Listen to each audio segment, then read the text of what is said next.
히브리서 11장 24절부터 27절까지를 보겠습니다. 제가 연애하는 날에는 항상 좀 특별한 말씀을 준비해서 말씀을 전했는데 오늘도 역시 또 다른 말씀으로 여러분에게 이제 또 전하도록 하겠습니다. 히브리서 11장 24절부터 27절까지를 보겠습니다. 제가 읽겠습니다.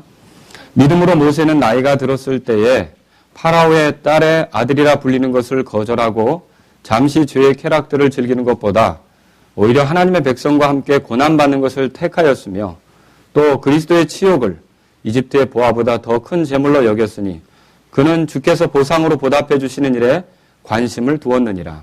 믿음으로 그는 왕의 진노를 두려워하지 아니하고 이집트를 버렸으니 그는 보이지 아니하시는 일을 보는 것 같이 하여 견디어 냈느니라. 아멘. 잠깐 기도하겠습니다. 여러분 보시면은요, 25절에 제일 끝에 보면 택하였으며 라는 말 나오죠? 네, 택하였으며. 그래서 오늘 제가 여러분에게 드릴 말씀의 제목은 올바른 선택이라는 것이 되겠습니다. 올바른 선택. 기도하겠습니다. 하나님 아버지, 이 시간에도 주의 말씀을 전할 때 부족한 제가 주님의 도구로서 하나님 말씀을 옳게 바르게 전할 수 있기를 원합니다. 성령님께서 저를 사용해 주시고 이 시간은 성도님들에게 꼭 필요한 말씀이 증언되게 해 주옵소서. 또한 하나님께 영광이 되며 우리의 삶이 이 말씀에 의해서 지혜롭게 바뀔 수 있고 하나님의 말씀의 복을 누릴 수 있도록 인도해 주옵소서. 예수님의 이름으로 기도합니다. 아멘. 이집트의 그 노예 시장에서는 많은 노예들이 새로운 주인을 기다리고 있었습니다. 그런데 그때 보디발이라고 하는 사람이 노예를 구하기 위해서 그 노예 시장을 찾아갔죠. 노예 시장을 찾아갔는데 거기에는 많은 노예들이 상품처럼 진열되어 있었습니다. 어떤 사람은 등치가 좋고 또 어떤 사람은 또 정말 아주 뭐라 그럴까요? 당차게 보이고 그렇게 등치는 좋지 않지만 아주 뭔가 이렇게 잘 해낼 수 있는 것처럼 보이고 또 어떤 사람은 굉장히 똑똑해 보이고 또 어떤 사람은 예리하게 생겼고 다양한 사람들이 있었을 거라는 거죠. 근데 그 중에 보니까 별로 힘은 못 쓸 것 같은데 꽤 용모가 준수한 소년 하나가 있었습니다.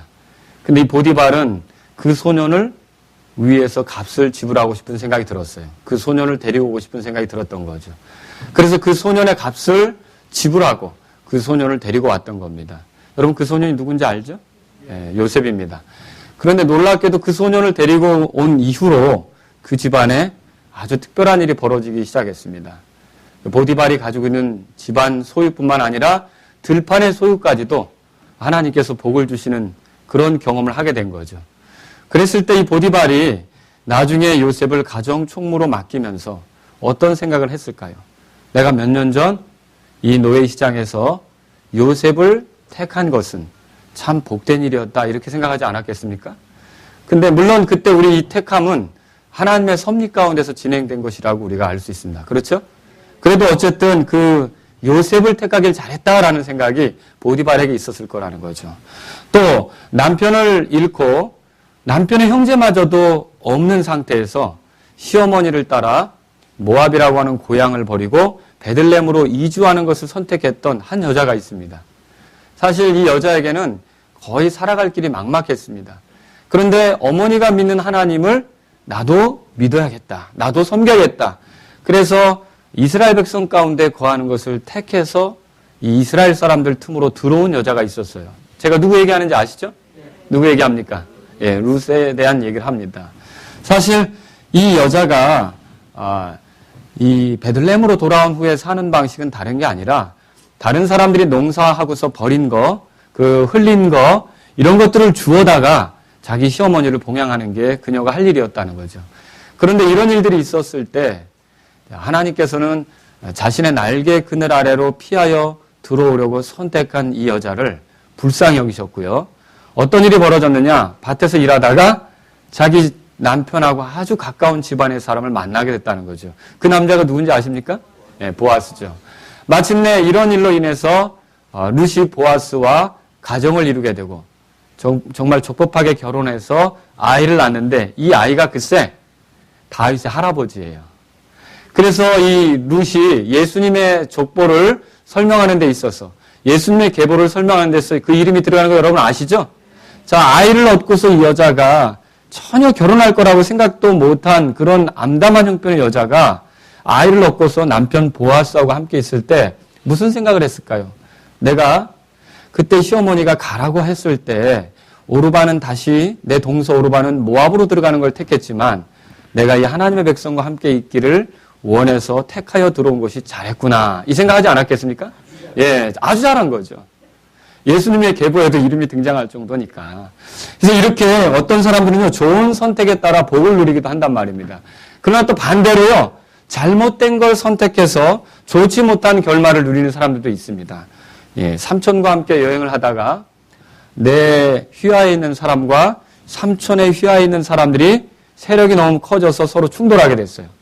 어느 날 삼촌이 나를 부른 거예요. 뭐라 그랬냐면 너는 내게서 갈라서라.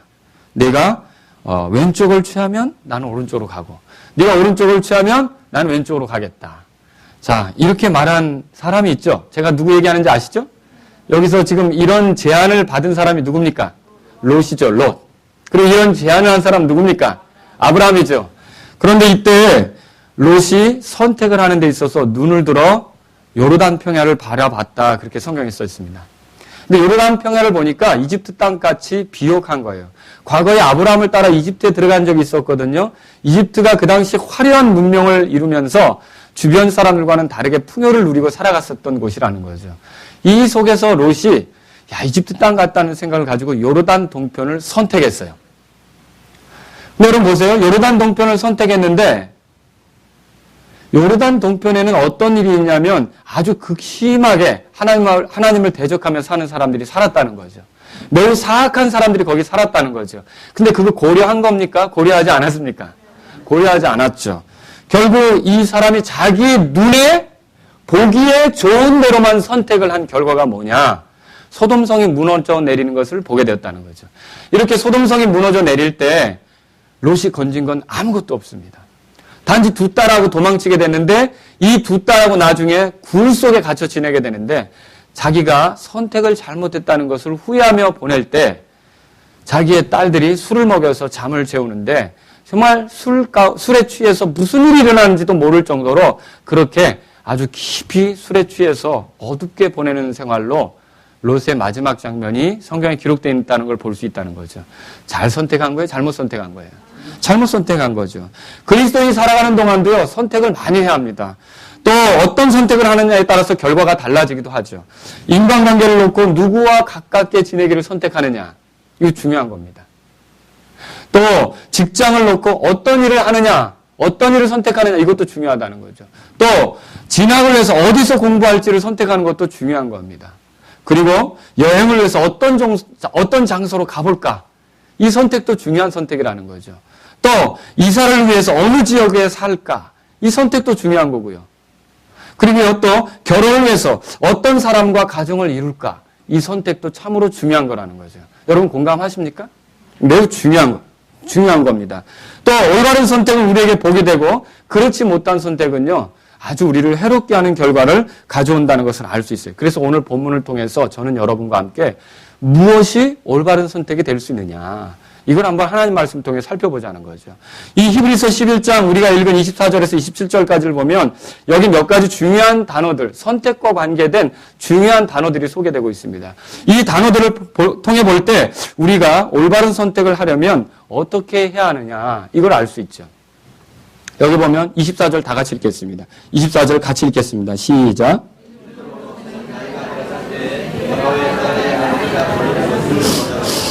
예, 여기서 여러분 거절이라는 단어에 표시해 놓으십시오. 올바른 선택은요, 거절할 줄 아는 겁니다. 다 받아들이지 않는 거라는 거죠. 뭐 할 줄 안다고요? 거절할 줄 안다는 거죠. 모세는 당시에 파라오의 딸의 아들이라는 칭호를 거절했어요. 여러분, 이게 이제 오늘날 뭐와 같으냐면 이 북한에서 살 때 이 사람은 그 백두혈통이다. 들어보셨습니까? 백두혈통이면 모든 게 보장이 되는 겁니다. 그죠? 최근에 그 장아무개 씨가 숙청당한 거 아시죠? 제 2인자였죠. 2인자. 북한의 2인자. 그런데 이렇게 힘없이 하루아침에 목숨을 잃고 모든 세력을 잃게 되었다는 거죠. 그럼에도 불구하고 그 아내는 어때요? 여전히 남아있는 걸로 여러분 알고 있죠? 그 아내의 정체는 뭡니까? 백두혈통에 속한 사람이에요. 그리고 김정은이라는 그 사람이 이렇게 다닐 때에도 막 사람들은 전부 다 이렇게 하고 있는데 옆에서 막 사뿐사뿐 뛰어다니는 여자가 하나 있어요. 근데 아무도 제지를 안 해요. 근데 그 여자의 정체는 뭡니까? 여러분 보셨습니까? 여동생이죠. 여동생의 정체는 뭡니까? 백두혈통이에요. 이 백두혈통이라는 말은 김일성 직계 이렇게 이제 후손이 된다는 거죠. 그러면 이런 후손이라면은요, 어떤 그 체제에서 이득, 권리, 이런 건 마음껏 누릴 수 있는 형편에 있다는 거죠. 이걸 생각해 보세요. 파라오의 딸의 아들이다. 이 칭호는요, 당시 이집트에서 그만큼 그 세계가 주는 이득과 권리를 마음껏 취할 수 있는 형편에 있는 사람이라는 거죠. 그러니까 모두가 부러워할 만한 위치 아닙니까? 그런데도 어떻게 한 거예요, 이 사람이, 모세가? 그 칭호를 받아들였습니까? 거절했습니까? 거절했다고 성경에 써있는 거죠. 그렇다면 모세가 이걸 거절한 이유가 어디 있을까요? 예, 그 다음 구절 25절에 보세요. 다 같이 읽겠습니다.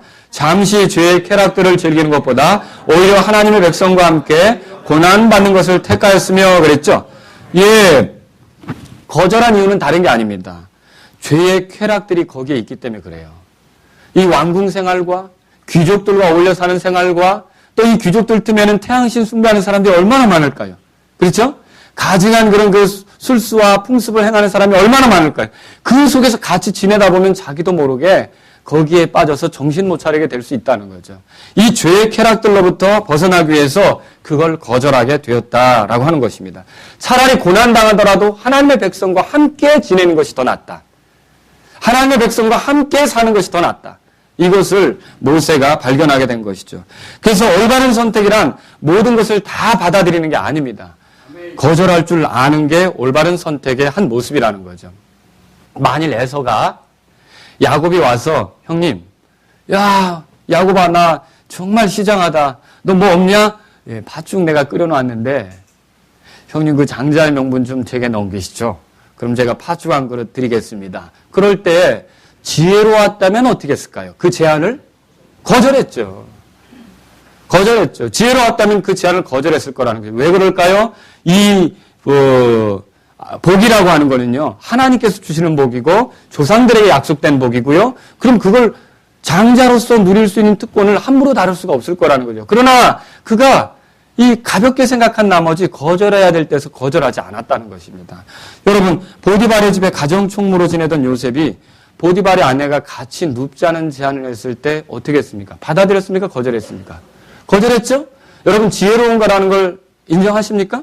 예, 지혜로운 거죠.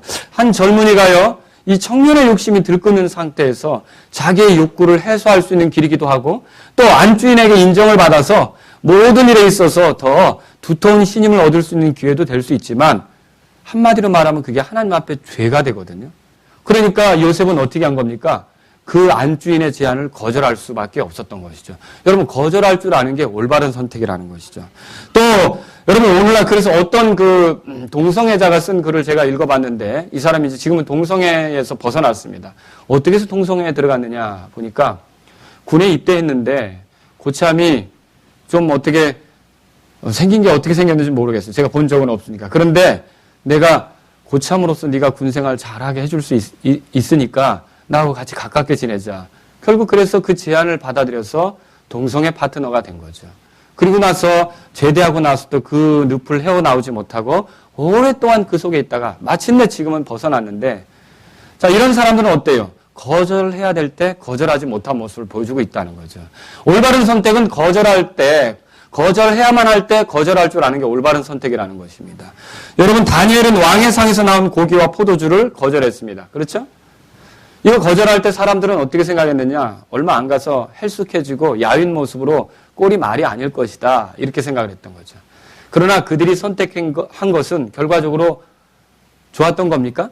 네, 좋았죠. 열흘이 지난 뒤에 비교해 보니까 이 왕의 상에서 나온 음식을 먹은 그 학생들이 있죠. 이 학생들은요, 그 당시 말하면 바벨론 인류대 학생들이에요. 모든 정치와 경제와 문학과 과학, 언어 이런 것들을 배우는 학생들이라고요. 근데 이 학생들하고 비교했을 때 다니엘과 그 친구들이 전혀 꿀리지 않았어요. 물러나지 않았어요. 여러분 다니엘은요 자기 자신을 지키기 위해서 거절했던 거예요. 그게 뭐가 대단하길래요. 예, 하나님의 백성으로서 우상에게 드려진 것들을 취하고 싶지 않았다는 거죠.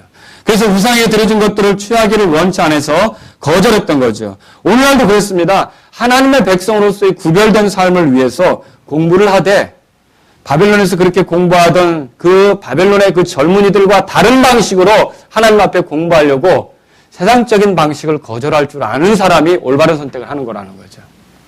올바른 선택을 하는 거죠, 그게. 여러분, 올바른 선택은 그래서 거절할 줄 아는 것입니다. 죄로 인도하는 것을 거절할 줄 압니다. 죄를 짓게 하는 환경을 거절할 줄 압니다. 하나님을 반대하는 쪽으로 나가는 것을 그렇게 거절할 줄 압니다. 좋은 게 좋다고 아무렇게나 가지 않는다는 거죠. 거절할 줄 모르는 사람은 함정에 빠집니다. 내 배우자가 아닌 사람이 손을 내밀 때 거절할 줄 알아야 된다는 거죠. 그렇죠? 내 것이 아닌 걸 취하라는 유혹을 받을 때 거절할 줄 알아야 된다는 것입니다. 남편이 없는 동안 누군가 방문하려고 할 때 거절할 줄 알아야 된다는 것입니다. 다음에 오십시오.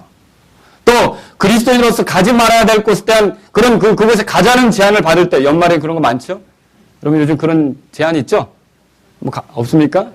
완전히 인연 끊고 사시는군요. 가자는 제안이 있을 수 있다는 거죠. 그럴 때 거절할 줄 아는 게 올바른 선택이라는 거죠. 마시지 말아야 될 걸 마시자고 제안할 때 어떻게 해야 됩니까? 거절할 줄 알아야 되는 거죠. 올바른 선택은 거절할 줄 아는 거죠. 그래서 거절할 줄 모르면 올바른 선택이다 할 수 없는 겁니다. 다 받아들이는 것은 올바른 선택이 아니다라고 하는 것이죠. 두 번째로 생각해 볼 게 있습니다. 여기 25절, 26절에 보세요. 잠시 죄의 쾌락들을 즐기는 것보다 그렇게 돼 있죠. 또 여러분 26절에 보세요. 또 그리스도의 치욕을 이집트에 보다 그렇게 돼 있죠. 이 두 구절에는요. 보다라는 말이 두 번이나 반복되어 사용되고 있습니다. 이건 뭐냐면요. 보다라는 말은 비교할 때 사용하는 말이에요. 그러면요. 올바른 선택은 뭐냐면 참되게 비교할 줄 안다는 거죠. 그리고 바르게 비교해서 더 좋은 것을 선택할 줄 아는 게 올바른 선택이라는 걸 우리가 성경을 통해 알 수 있습니다. 잠시 죄의 쾌락들을 즐기는 것과 하나님의 백성과 함께 지내는 것. 그 중에 뭐가 더 좋을까 생각하니까 여러분 그래서 엉뚱한 데서 이렇게 막 좋지 않은 것으로 시간을 보내기보다는 그리스도인 형제 자매들과 시간 보내는 걸 더 택하시기 바랍니다. 이게 지금 모세가 그걸 택했다는 거죠. 또 여기 보니까 모세는요, 그리스도의 치욕, 그 다음에 이집트 보화, 이 사이에서 뭘 택했다고요? 그리스도의 치욕을 택했다 이거죠. 왜냐하면 여기 보니까 그게 더 큰 재물로 여겼다 이렇게 돼 있죠. 26절 찾으셨습니까? 그래서 더 큰 재물로 여겼다는 표현은 더 가치 있는 일로 여겼다라고 하는 거죠. 여러분과 제가 이 세상을 사는 동안 뭔가를 이렇게 선택해야 될 때가 있어요. 그럼 그걸 지혜롭게 비교해 보고서 더 가치 있는 것, 더 정말 재물이 될 만한 것, 더 올바른 것을 선택할 수 있기를 주의 이름으로 바랍니다. 그걸 말씀에 의해서 비춰볼 필요가 있다는 거죠. 말씀에 의해서. 자, 그거 우리가 히브리서를 통해 몇 가지 예를 보는데 히브리서 11장 그 앞에 보세요. 16절. 이 다음에 우리가 죽으면 어떻게 될지 사람들은 말할 수 없다고 하지만 성경에는 분명히 두 군데로 얘기하고 있습니다. 천국과 지옥이 있다는 거 알고 있습니까? 낙원과 고통받는 곳이 있다는 거 알고 있습니까? 우리가 낙원, 천국 이것을 뭐라고 부릅니까? 그리스도인들의 이곳은 본향입니다. 우리가 언젠가는 가야 될 곳이라는 거죠. 우리 주님 안에서의 본향이에요. 주님이 계셨던 곳이고 주님이 왔었다가 다시 돌아간 곳이고 우리가 주님과 함께 있기 때문에 주님 편에서 같이 주님 따라 갈 곳이라는 것이죠. 여러분 그렇죠? 근데 이건 16절에 뭐라고 말합니까? 다 같이 읽겠습니다. 그들이 이제는 더 좋은 본향을 사모하니 곧 하늘의 본향이라. 그러므로 하나님께서도 그들의 하나님이라 불리는 것을 부끄러워하지 아니하시나니 그분께서 그들을 위하여 한 도시를 예비하셨느니라. 여러분은 정말로 더 좋은 본향을 사모하십니까? 거기에 맞춰서 삶을 결정해 나가십니까? 이 땅이 전부라고 하지 않습니까? 이 땅에서 사는 동안이 전부인 것처럼 생각해서 사는 사람은 더 좋은 선택을 하는 것이 아니라는 거죠. 여러분 이 땅에 잠깐 동안 지내는 삶이 전부가 아니란 말입니다. 우리는 더 좋은 본향이 있어요. 그래서 그것을 사모하며 올바른 선택을 해야 되지 않습니까?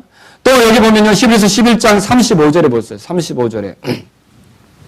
다 같이 읽겠습니다. 여인들은 자기들의 죽은 자들 다시 살려서 받기도 하며 다른 이들은 더 좋은 부활을 얻으려고 고문을 당하되 구출받기를 원치 아니하였으며 어떤 부활이 나와요? 더 좋은 부활이 있죠? 여러분 더 좋은 부활이 있어요. 요한복음 5장 29절에는요. 두 종류의 부활이 나와요. 혹시 읽어본 분 계십니까? 어떤 부활이 있습니까? 생명의 부활과 정죄의 부활이 나온다는 거죠. 여러분, 구원받지 못한 사람들도 부활하게 될 거 알고 있습니까? 어떤 부활로 일어납니까? 정죄의 부활로 일어나는 거죠. 구원받은 사람은요, 생명의 부활로 일어나는 거죠. 생명의 부활로 일어나는데 보십시오. 여기 35절에 여인들은 자기의 죽은 자를 다시 살려받기도 하며 다른 이들은 더 좋은 부활을 얻으려고 그렇게 얘기하고 있어요. 더 영광스럽게 드러나기를 원해서 인생을 사는 거죠. 만일 우리의 결정이 부활의 때 더 영광스럽게 되는 것에 초점이 맞춰져 있다면, 그리스도의 심판석에 설 때 더 영광스럽게 되는 것에 초점이 맞춰져 있다면 우리는 좋은 선택을 하는 거라는 거죠. 그러나 단지 이 땅에서 편하고 잘 먹고 잘 살고 내가 안락한 노후를 보내고 다른 사람에게 꿀리지 않게 육신적으로 살고 이 세상에서 많은 것을 쌓아놓고서 이제 배를 치면서 부족한 게 없다, 이렇게 말할 정도로만 사는 게 내 선택의 중요한 포인트라고 한다면 여러분, 그거 잘 선택하는 겁니까? 아니라는 거죠. 정말 여러분, 그리스도의 심판석에 서는 것을 생각하면서 선택하십니까? 직장을 선택할 때라든지, 내가 어느 모임에 갈 때라든지, 내가 어떤 친구를 사귈 때라든지, 내가 어떤 공부를 해야 될 때라든지, 내가 어떤 배우자를 택할 때라든지, 과연 내가 그리스도의 심판석에 설 것을 생각하면서 선택하느냐는 거죠. 그렇지 않고 되는 대로 선택하는 거, 단지 이 땅만을 생각하면서 선택하는 건요, 더 좋은 선택이 아니라는 거예요. 그 지혜로운 선택이 아니라는 거죠. 제발 그리스도인들은 되는 대로 살려고 해서는 안 되는 겁니다. 결국 우리가 선택한 거에 대해서, 우리가 한 거에 대해서 다 그리스도의 심판석에서 그게 드러나게 돼 있다는 거죠. 저와 여러분들이 주님 앞에 더 좋은 것을 선택할 수 있기를 주의 이름으로 바랍니다. 여러분, 그래서 히브리서 11장 40절에 그렇게 돼 있죠. 이것은 하나님께서 우리를 위해 더 좋은 것을 마련하사, 더 좋은 것이 있다라고 얘기해. 항상 하나님은 더 좋은 것을 주시려고 하는 분이에요. 그래서 우리를 위해 준비된 더 좋은 것을 추구하려고 하는 마음이 성도들에게 있어야 된다. 기억하시기 바랍니다. 또 구원을 위해서 무엇을 선택해야 합니까? 물론 우리가 하나님의 은혜로 구원받는 게 맞습니다. 자, 히브리서 7장 보세요. 히브리서 7장. 히브리서 7장 거기 보시면요, 19절을 보겠습니다. 같이 읽겠습니다. 율법은 아무것도 완전하게 하지 못하였을 때 주께서 더 나은 소망을 가져오심은 완전하게 하였나니 우리가 이 소망을 힘입어 하나님께로 가까이 나아가느니라. 보세요. 여기 더 좋은 소망이 있어요. 더 나은 소망이 있단 말이죠. 자, 율법의 행위를 의지해서는, 율법을 지켜서는 구원에 이를 수 있습니까? 없죠. 근데 여긴 더 나은 소망이 있어요. 이건 뭐냐면 율법을 의지해서 구원에 이르는 게 아니라 단지 그리스도의 공로로 구원에 이르는 길이에요. 얼마나 더 나은 겁니까? 얼마나 더 확고한 겁니까? 그렇죠? 사실 신앙생활을 하는 데 있어서 율법에 의지해서 내가 뭘 잘해가지고 하나님께 인정받으려는 길을 택하는 거하고 그저 예수 그리스도께서 해주신 것, 그 공로에 힘입어서 하나님 앞에 받아들여지고 하나님께 나아가는 길을 택하는 거하고는 엄청난 차이가 있다는 거죠. 뭐가 더 나은 소망입니까? 예수님을 의지하는 것이죠. 여러분, 이게 더 나은 거라는 거죠. 더 가치 있는 거라는 거죠. 또 여기 보세요. 그래서 22절에 뭐라고 써 있습니까? 22절에. 그런 것으로 말미암아 예수님께서는 더 나은 상속 언약의 보증이 되셨으며. 그래서 구약도 있죠. 약속도 있죠. 율법의 약속도 있죠. 근데 예수님이 새 언약의 중재자가 되셔서 예수님을 통해 우리가 하나님께 받아들여지는 건 더 나은 길이라는 거예요. 그걸 택하는 것이 지혜로운 거죠. 그래서 복음으로 예수님을 믿는 것이, 복음으로 하나님을 믿는 것이 올바른 선택이라는 걸 기억하시기 바랍니다. 또 구원을 위해서 보십시오. 히브리서 8장 6절에 보세요. 8장 6절. 그러나 이제 그분께서 더욱 뛰어난 직무를 얻으셨으며 그것에 의해 또한 그분은 더 나은 약속들 위에 세워진 훨씬 더 나은 언약의 중재자이시니라. 예수님을 뭐라고 표현했냐면 훨씬 더 나은 언약의 중재자라고 표현했어요. 여러분, 율법에도 중재자가 있죠. 율법의 중재자는 누구죠? 아론의 후손들입니다. 제사장들이죠. 율법의 후손, 아론의 후손들하고 예수님하고 무슨 차이가 있습니까? 아론의 후손들은 자기 자신을 위해 또 헌물을 드려야 돼요. 자기 자신들을 위해. 예수님은 그럴 필요 있어요? 없어요? 왜 그렇죠? 예수님은 깨끗하시죠. 그러나 아론의 후손들은 더럽잖아요. 또 아론의 후손들은 자꾸 바뀌어요. 그죠? 왜 바뀌어요? 죽으니까. 그런데 예수님은요, 영원한 중재자라는 걸 믿으십니까? 더 나은 거죠. 더 나은 중재자다라고 하는 것이죠. 그래서 우리가 예수님을 의지하는 것은 더 좋은 것이다. 여러분 기억하시기 바랍니다. 또 히브리서 보세요. 9장. 거기 23절 보세요. 23절. 그러므로 하늘들에 있는 것들의 모형은 이런 것들로 깨끗하게 할 필요가 있었으나 하늘에 있는 것들 그 자체는 이런 것들보다 뭐라고 돼 있어요? 예, 희생물도 여러 가지가 있지만 더 나은 희생물이 있다 그랬죠? 제 히브리서가 가르치는 게 그거예요. 더 나은 것이 있으니까 더 나은 것을 선택하라는 거죠. 그럼 더 나은 게 뭐냐라는 거예요. 더 나은 것은 예수님입니다. 예수님에게 맞추는 선택이 더 좋은 선택이에요. 예수님이 희생물이 되신 거죠. 구약의 짐승의 희생물로 하나님 앞에 나아갔던 적도 있죠. 그러나 그걸 온전케 할 수는 없었어요. 일시로 죄를 가리우는 효력은 있어도 정말로 온전케 하는 효력은 누구에게 있는 겁니까? 희생물이신 예수님께 있는 거죠. 그래서 구원을 위해서라면 더 좋은 선택이 뭐냐? 예수님을 의지하는 게 더 좋은 선택이다라고 하는 것이죠. 여러분 그래서 예수님을 통해서 여러분이 하나님께 나아가는 길로 이렇게 어떻게 들어오신 겁니까? 더 좋은 걸 선택한 거라는 거죠. 그러나 아직도 예수님이 희생물인 걸 알지 못하고 자신의 노력으로 하려고 하거나 율법의 행위를 의지하려고 하거나 이렇게 하는 것은 올바른 선택이 아니라는 것이죠. 아직도 어리석은 가운데 있다는 거죠. 여러분도 제가 구원받았다면 또 이 문제도 생각해 볼 필요가 있습니다. 히브리서 6장을 펴보세요. 히브리서 6장. 자, 히브리서 6장에 보면 9절에 보세요. 9절. 그냥 9절. 그러나 사랑하는 자들아 비록 우리가 말하지만 너희에게 더 좋은 것들과 구원에 동반되는 것들이 있음을 확신하노라. 그러면 구원받은 사람들에게 하는 말인데요. 구원뿐만 아니라 이 구원의 은혜 속에 더 좋은 것들이 있다는 거예요. 그러니까 내가 죄 용서받고 나 천국 가게 됐어 라고 만족하는 거하고 하나님 주시려는 더 좋은 것을 사모하면서 가는 거하고는 차이가 있다는 거죠. 여러분 이제 구원받았으니까 이 세상 내 멋대로 살아도 되는 겁니까? 하나님께서 주시는 더 좋은 것들이 있다는 기대가 있습니까? 여기 보세요. 그래서 10절에 하나님은 불의하지 아니하사 너희의 행위와 그분의 이름을 위해 너희가 보여준 사랑의 수고 이거 기억한다는 겁니다. 근데 그게 뭐냐? 곧 너희가 성도들을 섬겨왔으며 또 섬기고 있는 것을 잊지 아니하시느니라. 그러면 우리가 구원받아놓고 나는 하늘나라 갈 수 있으면 됐어라고 일체 성도들에 대해서 무관심하고 돌아보지 않고 그냥 자기 하고 싶은 대로 하는 거예요. 조용히 와서 예배만 드리고 가는 거죠. 올바른 선택하는 겁니까? 진짜 구원받았다면 성도들을 섬기는 일에 관심을 가질 필요가 있다는 거죠. 누가 이걸 보고 있다고요? 하나님이 보시고 잊지 않으신다는 거죠. 11절에 보세요. 우리는 너희 각 사람이 동일한 열심을 나타내어 끝까지 소망에 충만한 확신에 이르기를 바라노라. 도대체 무엇에 대한 열심일까요?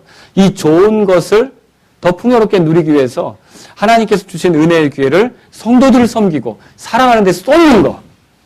이게 더 풍요롭게 되기를 바라는 거죠. 여러분 그래서 12절 보세요. 이것은 너희가 게으른 자가 되지 아니하고 믿음과 인내를 통해 약속들을 상속받는 자들을 따르는 자들이 되게 하려 함이라. 자, 이렇게 해서 어때요? 그 더 좋은 것을 바라는 사람들은요. 믿음과 인내 속에서 주시기로 한 더 좋은 것을 얻고자 나아간다는 거죠. 15절 보세요. 15절. 그런 사람들의 특징은 뭐냐? 다 같이 읽겠습니다. 그가 이같이 끈기 있게 견딘 뒤에 그 약속하신 것을 얻었느니라. 그러니까 사실 우리가 그리스도로 살아가는 동안 우리가 주님 앞에 잘 살아보려고 할 때 방해거리가 되게 많아요. 여러분이 이제 주님을 섬기는 어떤 봉사활동을 시작했는데 누구 말에 상처받아서 일하기 싫을 때도 생길 수가 있어요. 그런 적 있으십니까? 누가 보이는 행동이 내 마음의 비위에 거슬려서 주님께 헌신하기로 한 그런 그 자세가 틀어질 때도 있다고요. 근데 여러분들이 정말 좋은 것을, 더 좋은 것을 원한다면 그런 거 개의치 않고 이 말씀대로 끈기 있게 끝까지 해서 더 좋은 것을 누릴 수 있기를 주의 이름으로 바랍니다. 그래서 우리가 항상 이 말씀을 통해서 무엇이 더 좋은 것인지를 비교해 봐야 돼요. 좋은 것은 자꾸 그리스도께로 가까이 가게 되어 있습니다. 나쁜 것은 자꾸 내 육신의 욕심을 따라가게끔 되어 있습니다. 그래서 내 자신을 만족시키는 것이 됐죠. 욕심을 따라가니까 어디에 이르게 되겠습니까? 욕심이 잉태한 즉 예, 죄를 낳게 되죠. 죄가 다 완성되면 뭐가 됩니까? 사망에 이르게 된다 그러죠. 그래서 여러분과 제가 봐야 돼요. 이게 육신의 욕심을 따른 선택인지 정말 예수님과 가까워지기 위한 선택이고 예수님께서 제시하는 것을 따른 선택인지 우리가 그것을 생각해 볼 필요가 있다는 거죠. 그럼 여러분이 저에게 묻겠죠. 목사님, 그러면 뭐가 더 가치 있는 선택인지를 우리가 어떻게 또 구체적인 기준을 가지고 볼 수 있습니까? 여기 본문 보세요. 히브리서 11장에. 거기 보면요. 여기 더 가치 있는 것은 무엇인가? 라고 했을 때 잠시를 위한 것보다 영혼을 위한 게 더 가치가 있습니다. 아시겠죠? 그래서 여기 24절에 보면 잠시 죄의 쾌락을 즐기는 것보다 하나님의 백성과 영혼을 보내는 것에 대해서 택했다는 거죠. 그러니까 여러분은 잠깐의 어떤 그 유익이나 잠깐의 그 순간을 모면하기 위한 것을 택하지 않고 영원한 것들을 붙잡을 수 있기를 주의 이름으로 바랍니다. 그게 올바른 선택이라는 거죠. 또 여기 보세요. 죄의 쾌락보다 하나님의 백성과 함께 지내는 것이 더 가치 있다는 거죠. 그렇게 믿으십니까? 예. 우리가 그걸 생각할 필요 있어요. 거기에 어려움이 있을 수 있어요. 그러나 그게 더 가치 있는 일이에요. 죄에는 쾌락이 있어요. 쾌락이 없으면 누가 죄를 지으려고 하겠어요? 생각해 보세요. 달콤함이 있잖아요. 짜릿함이 있잖아요. 솔직히 여러분 한번 떠올려 보세요. 거짓말할 때도 약간 짜릿함이 있습니다. 그렇지 않습니까? 누가 속아 넘어갈 때 짜릿함이 있다는 거죠. 음행할 때도 짜릿함이 있고요. 폭력을 행사할 때도 짜릿함이 있어요. 사람 하나를 놓고 왕따를 만들 때도 짜릿함이 있는 거예요. 그리고요, 훔치고 빼앗을 때도 내 것으로 만들 때도 짜릿함이 있는 거죠. 근데 그거는 하나님이 주시는 쾌락이 아니고 죄가 가져다 주는 짜릿함이라는 게 문제라는 거죠. 여러분, 그래서 올바른 선택은요, 이런 죄가 주는 그런 그 쾌감, 죄가 주는 쾌락을 쫓아가지 않고 하나님 안에서 얻을 수 있는 기쁨을 추구하는 게 올바른 선택이라는 거죠. 사실 하나님의 백성과 함께 지내는 건요, 여기 보세요. 여기 모세는 하나님의 백성과 함께 고난받는 것을 택했다 그랬죠. 하나님의 백성과 함께 지내는데 왜 고난이 있어요? 이거 모세의 상황과 우리의 상황이 비슷하게 올 수도 있죠. 여러분, 모세가 하나님의 백성과 함께 지내는 동안 하나님의 백성들이 전적으로 모세를 환영했습니까? 놀라운 일을 보여줬는데 모세더러 원망하고 너 때문에 일이 더 힘들어졌다. 읽어보셨습니까? 네가 왜 나타나서 갑자기 이렇게 문제를 엉망으로 만드느냐 이런 얘기 들어보셨습니까? 그러면요, 하나님의 백성과 함께 지내는 동안도 하나님의 백성 안에서 갈등이 있을 수 있을까요? 있죠? 그 갈등이 있어도 하나님의 백성과 함께 있는 것이 하나님의 뜻이에요. 이거 아시겠습니까? 그 갈등을 피해서 달아나는 게 하나님의 뜻이 아니라 그 갈등이 있어도 그 안에서 하나님의 백성과 함께 있는 게 하나님의 뜻이라는 걸 믿으시기 바랍니다. 그리고 이런 고난은 꼭 거기에서만 있는 게 아니라 밖에서도 올 수 있죠. 그러니까 지체들 안에서만 있는 게 아니라 밖에서도 들어올 수 있는 거예요. 핍박, 비난, 비아냥거림 이런 거 있잖아요. 파라오가 얼마나 하나님의 백성들을 비난했습니까? 그리고 이집트 군대가 얼마나 하나님의 백성들을 죽이려고 했습니까? 근데 이런 위기 보세요. 초조해졌죠. 앞에는 홍해바다, 뒤에는 이집트의 군대. 막 그 마음이 달았을 거 아닙니까? 그런 것이 있어도 하나님의 백성과 함께 있는 게 복이라는 거죠. 그래서 저는 여러분들이 주님의 백성들, 교회의 성도들, 형제와 자매들과 함께 있는 것을 다른 사람들에게 다른 일로 빼앗기지 않기를 주의 이름으로 바라는 거예요. 이게 복입니다. 복. 할 수 있는 대로 이걸 지켜나가야 되는 거죠. 또 여기 보면요, 뭘 알 수 있어요? 세상이 주는 것보다 주님께서 주실 것이 더 가치가 있어요. 그러니까 잠시를 위한 것보다 영원한 것을 위한 게 가치가 있고요.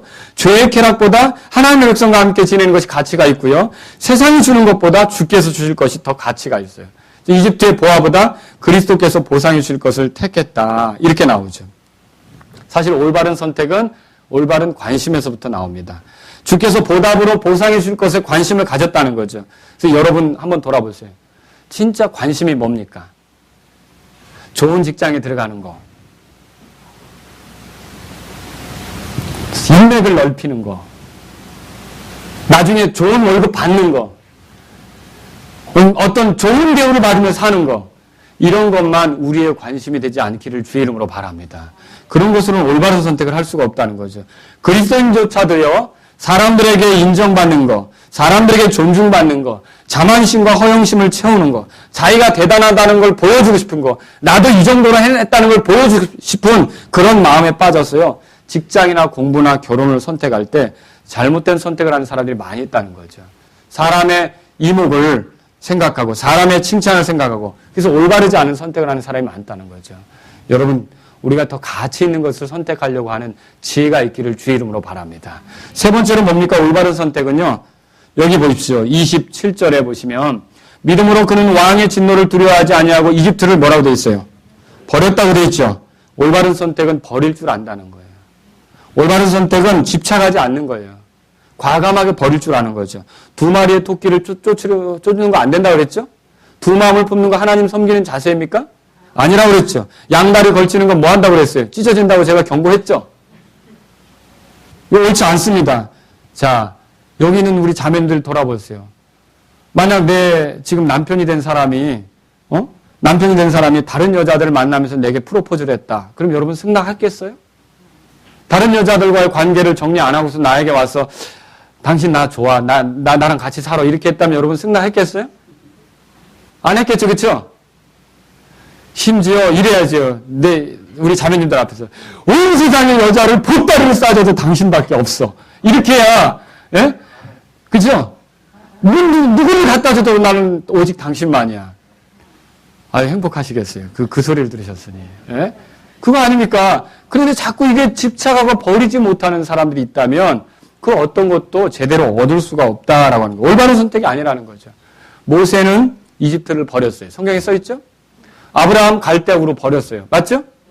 또 룻은 모압을 버렸어요. 맞죠? 여러분, 라합은 여리고성 사람들을 버렸어요. 분명히 올바른 선택엔 버리는 것이 있다는 거죠. 바울은 유대 종교를 버렸어요. 그리스도인이 됐단 말이에요. 물론 유대 시민으로서 지킬 건 지켰지만 유대 종교 체제로 하나님을 섬기려고 한 게 아니라는 거죠. 배설물로 버렸다는 말까지도 있어요. 또 여러분 데살로니가 교회 성도들은 뭐예요? 우상을 버리고 살아계신 하나님께로 돌아왔다고 써 있어요. 에베소의 어떤 사람들은 마술책들을 버려서 다 불태웠다는 얘기도 있어요. 올바른 선택은 버릴 줄 아는 거라는 거죠. 도대체 올바른 선택을 위해서 여러분들이 버리는 것은 무엇입니까? 분명히 하나님께서 우리에게 요구하는 것이 있다는 거죠. 거짓말, 우상숭배, 가증한 폭력, 폭언, 음란한 말, 행실 이런 것들을 버리지 않은 채 교회만 다닌다는 것으로 만족하는 사람이 있다면 올바른 선택이 아니라는 거죠. 죄를 버릴 줄 모르면 참된 회개를 경험할 수가 없어요. 오늘 하나님이 너의 삶의 올바른 선택을 위해서 이걸 버려야 되지 않느냐? 그러면 그걸 주님 앞에 버릴 수 있기를 주의 이름으로 바랍니다. 에콰도르 선교사를 갔던 짐 엘리엇이 이런 말을 했습니다. 절대 잃어버릴 수 없는 것을 얻기 위해, 절대 잃어버릴 수 없는 것을 얻기 위해 지킬 수 없는 것을 버리는 자는 결코 어리석은 자가 아니다. 언젠가 잃어버리고 말 것, 영원한 것과의 사이에서 우리는 결정을 해야 합니다. 모든 사람이 짐 엘리엇 삶을 낭비라고 생각했어요. 그래서 짐 엘리엇이 선교지에 가서 5째 날 만에 목숨을 잃었을 때 이런 무모한 일이 어디 있느냐라고 신문에 떠들고 난리가 났었죠. 그런데 그것은 낭비가 아니었어요. 왜냐? 짐 엘리엇을 창으로 찔렀던 사람은 지금 목사가 됐고 그 부족의 사람들은 예수님을 아는 사람이 됐고 그 부족의 언어로 성경이 나왔고 여러분 얼마나 놀라운 열매가 지금 있는 것입니까? 그래서 우리가 어떤 것을 버리는 것을 낭비다, 허비다 생각하지 말고 이게 하나님 앞에 합당치 않은 것은 내려놓으려고 하는 자세가 필요하다는 걸 기억하시기 바랍니다. 여러분 올바른 선택을 해오셨습니까? 올바른 선택을 하고 있습니까? 그리고 물어보겠어요. 올바른 선택을 하기를 원하십니까? 그냥 되는 대로 살고 싶은 거 아니죠? 막 사는 인생 되는 거 원치 않죠? 정말 올바른 선택에 관심을 가지실 수 있길 주의 이름으로 바랍니다. 잘못 선택으로 인해 후회한 경험 없습니까? 근데도 왜 올바른 선택에 관심이 없습니까? 올바른 선택했기 때문에 감사와 기쁨이 넘친 적이 있지 않습니까? 그럼 계속 올바른 선택을 하려고 해야 되지 않습니까? 왜 아무렇게나 내가 생각 없이 세상 사람들처럼 살려고 하느냐는 거죠. 사람이 자기 길을 계획할지라도 걸음을 인도하시는 분 누구예요? 하나님이시죠. 오늘 이 시간 주님의 은혜와 인도하심 아래 여러분 지혜롭게 선택하기를 원하십니까? 잠시보다 영혼을 위해 선택하시란 말이죠. 그리고 죄의 쾌락보다 하나님의 백성과 함께 있기를 선택하란 말이죠. 자기 자존심 세우고 자만심 세우고 허영심 세우는 것보다 하나님의 백성과 함께 지내는 것을 선택하시기 바랍니다. 세상이 주는 것보다 주께서 주실 것을 선택하란 말이죠.